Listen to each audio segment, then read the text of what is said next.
एखाद्या पुरुषाचं लग्न होतं, त्याला मुलं होतात आणि अचानक त्याची अर्धांगिनी त्याची साथ सोडून निघून जाते. पुढे काय हा मोठा प्रश्न उभा राहतो. लोक दुसरं लग्न करण्याचा सल्ला देतात.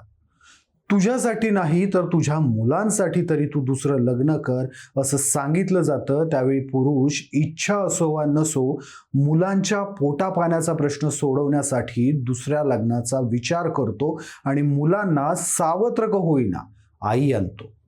आजवर अपवाद वगळता बहुतांश ठिकाणी सावत्र आया या सख्या आईच्या मायेच्या तोडीस तोड माया लेकरांवर करतात. काही ठिकाणी सावत्र आया छळ देखील करतात. नाही असं नाही, सगळ्यात सावत्र आया चांगल्याच असतात असं मी अजिबात म्हणणार नाही. मात्र नाण्याला दोनही बाजू असतात. जगात दोन प्रकारची माणसं असतात, पण कितीही केलं तरी हे नातं माय लेकराचं असतं.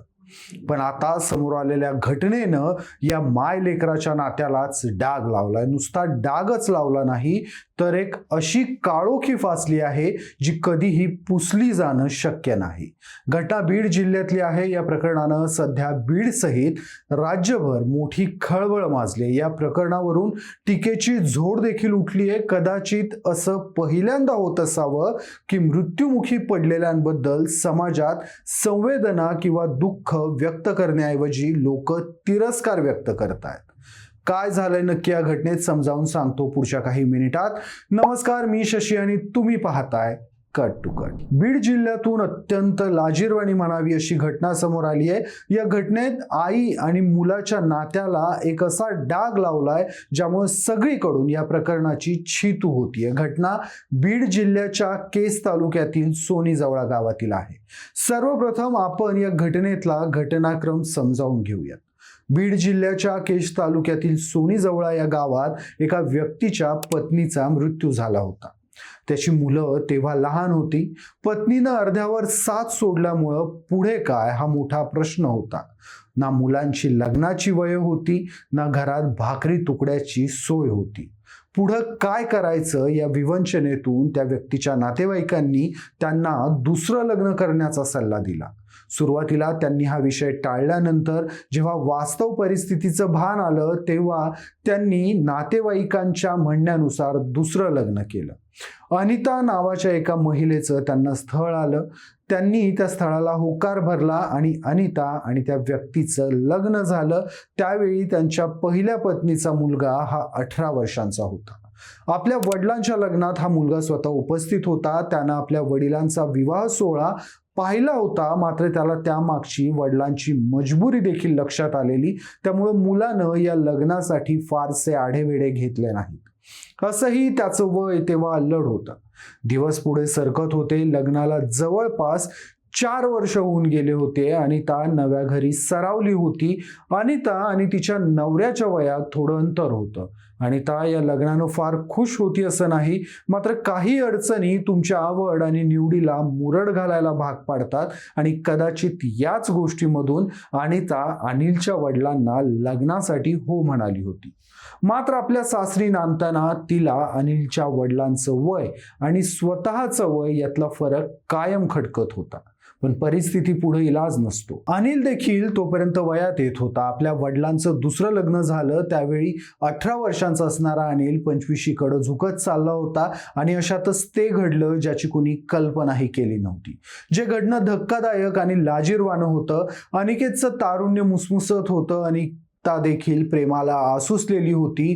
दोघांचं नातं हे माय लेकराचं होतं. मात्र त्यांच्या मनात दुसरेच विचार घोंगावत होते. वयात आलेला अनिल अनिताच्या नजरेत भरत होता. अनिताला अनिलबद्दल सुप्त आकर्षण वाटायला सुरुवात झालेली. त्यावेळी अनितानं त्या दृष्टीनं पावलं टाकायला सुरुवात केली. सुरुवातीला तिनं अनिलला सहहेतुक स्पर्श केला होता. अनिलच्या लक्षात आल्यावर वेंधळेपणाचा आविर्भाव आणायची. ही गोष्ट जेव्हा अनिलच्या लक्षात आली तेव्हा अनितानं वेंधळेपणाचा आणलेला आविर्भाव देखील बाजूला सारला आणि नंतर जाणीवपूर्वक स्पर्श होऊ लागले. गोष्ट पुढे सरकली. अनिल देखील वयात येत होता. त्याचं तारुण्य मुसमुसत होतं. त्यानंही अनिताला कधी अडवलं नाही, कारण त्यालाही तो स्पर्श हवा हवासा वाटायचा. आणि अशातच ते दोघं असं काही करून बसले जे करण्यानं आई आणि मुलाच्या नात्याची मर्यादा ओलांडली. त्या दोघांचं एकमेकांवर प्रेम बसलं, ते दोघं एकरूप झाले. सुरुवातीला ही गोष्ट अनिलच्या वडिलांच्या परोक्ष चालत होती. आपल्या वडिलांना ही गोष्ट समजू नये याची अनिल पुरेपूर दक्षता घेत होता. अनिताही आपल्याकडून आपल्या नवऱ्याला या गोष्टीचा सुगावा लागू नये यासाठी प्रयत्नशील होती. हे दोघंही अनिलचे वडील बाहेर गेल्यावर रासलीला खेळायचे, ज्याची त्यांनी कोणालाही भनक लागू दिली नव्हती. दिवस पुढे सरकत होते. वेळ कुणासाठी थांबत नाही. वाढत्या वेळेसोबत अनिल आणि अनिता या दोघांचंही एकमेकांप्रती असणारं आकर्षण वाढत गेलं. हे संबंध इतके टोकाला पोहोचले की कुठवर आपण लपून भेटायचं हा विचार करून या दोघांनीही घर सोडायचं ठरवलं. आपण दूर कुठेतरी जाऊन आपला राजा राणीचा संसार थाटू असं अनिल आणि अनितानं ठरवलं. त्यासाठी नियोजन केलं आणि त्या दोघांनी घर सोडलं आणि तेलंगणा गाठलं. अनिल आणि अनिता तेलंगणात पळून गेले. मात्र या गोष्टीचा अनिलच्या वडिलांना कसलाच सुगावा नव्हता. त्यांच्या गावी देखील ही गोष्ट नव्हती. आपल्या पत्नीनं आणि आपल्या मुलानं अशा पद्धतीनं माती खाल्ली आहे. त्यामुळे जेव्हा हे दोघं घरातून गायब झाले तेव्हा आपली पत्नी आणि मुलगा दोघंही अचानक बेपत्ता झाले. म्हणून हवालदिल झालेल्या अनिलच्या वडिलांनी केज पोलीस ठाण्यात जाऊन आपली पत्नी आणि मुलगा बेपत्ता होण्याबाबत तक्रार दाखल केली. पोलिसांनी तातडीनं तपासाची चक्र फिरवायला सुरुवात केली. त्या दोघांचे कॉल डिटेल्स तपासायला सुरुवात केली. आजूबाजूच्या लोकांकडे चौकशी सुरू केली आणि त्यातून पोलिसांना एका वेगळ्याच अँगलचा संशय यायला लागला. अशात पोलिसांना खबर लागली की अनिल आणि अनिता दोघंही तेलंगणात गेलेले आहेत. त्यानंतर बीड पोलिसांनी तेलंगणा पोलिसांची मदत घेतली आणि तेलंगणामध्ये जाऊन अनिल आणि अनिताचा शोध घेतला. त्यांना उचललं आणि बीडमध्ये परत आणलं. पोलिसांनी या दोघांचीही समजूत घातली. जे काय चाललंय त्याला आवर घालायला सांगितला. अनिल आणि अनिता दोघेही आपापल्या गावी म्हणजे सोनीजवळ गावात परतले. मात्र परत आल्यानंतर अनिलला एका चिंतेनं ग्रासायला सुरुवात केली. आपण आपल्या वडिलांना तोंड दाखवायचं कसं? आपल्या वडिलांनी आयुष्यभर आपल्यासाठी खस्ता खाल्ल्या. आपल्या वडिलांनी आयुष्यभर कष्ट केले, पण त्या बदल्यात आपण त्यांना हे काय दिलं? ही गोष्ट जर चार चौघात समजली तर आपले वडील काय तोंड दाखवणार समाजाला आणि आपण आपल्या वडिलांना काय तोंड दाखवणार?